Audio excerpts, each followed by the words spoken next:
You look at their team; they got a pretty darn good team. They got some good pitching over there. Their lineup can do some things, can do some damage to you if you make mistakes. And I think they had won 11 out of 12 or something coming in here, so it's not like they're a team that was struggling. I mean, they came in here hot. And we played 3 games that we could have won all 3. We're looking at the positives here, and we think we're on the right track, right direction, and we just trying to get to 500. I mean, we keep saying it, man. We got to get to 500, and we get real close, and then we find a way to kind of just take a step back. But if we can get to 500 before the break, then anything can happen. We got to get a hot streak. We haven't got that hot streak. We haven't clicked yet on all cylinders, and when we do, it could be scary. You know, who thought coming into the season, too, that the one thing that would be an issue is for, a couple of guys in the lineup not really coming through? I mean, everybody thought that the one thing the White Sox are going to do is hit the baseball. Yeah. And then, you got a couple of guys with some issues, though. Obviously, the obvious one is done. I keep saying he's going to get it. He's going to get it. He has great at-bat. 2 nights ago, he had great swings. He got a couple hits. And then yesterday, he ran into Gorzlan. He was tough on lefties. So it's just one of those things that, he just got to stay confident. It's easier said than done. I've been there.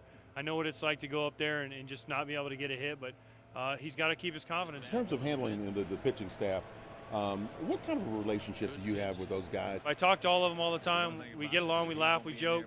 You might not see it on the field, but I know that Burley and I get along great, Jenks and I get along great, Gavin and I get along great, Phil and I get along great, Jake and I, contrary to what everyone wants to make out of the other night, we actually do get along. We get along great. We talk all the time. We do stuff in the off-season together, so it's not like, we're at each other's throat all the time. We have our disagreements, but you spend 8 months of the year with the same 24 people, you're going to have disagreements with everybody. You look at what Jake did yesterday was fabulous.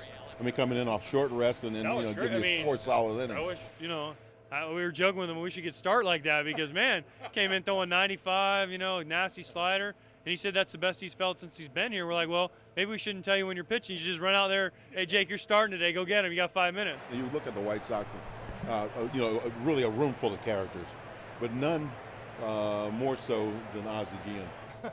What is maybe the funniest thing that Ozzie said to you?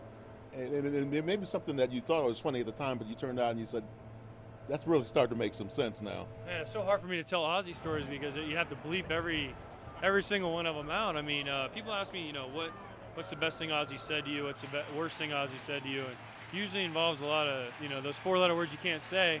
And they're funny, but, he's usually right on with what he says. And when he's talking about something or something that happens in the game, he's usually right on with his meaning. Sometimes he doesn't come across the right way, but he's usually right on with what he means to say and what he says. Obviously as players, we wish he wouldn't get as emotional as he does and say some of the things he does, but that's Ozzie, and he's been here for 8 years now. I've been here with 7, so you just kind of live with it. And you just say, that's Ozzie being Ozzie, and move on. Because I understand that you're a big football fan. How are you breaking down this NFL lockout situation right now? Oh, man, baseball, we're done after this year, so hopefully we don't have the same situation.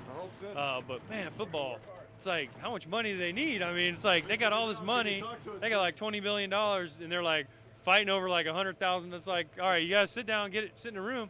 And I understand, we're part of the union. I support the baseball union as a union member and a player. There's got to be a way to break it down a little bit easier. And like I said, I'm not in the room. And now the problem is the NBA is about to go through the same thing. And from everything I've heard from people I know that are in the NBA, there's almost no chance of them getting that settled. And so it's just ugly.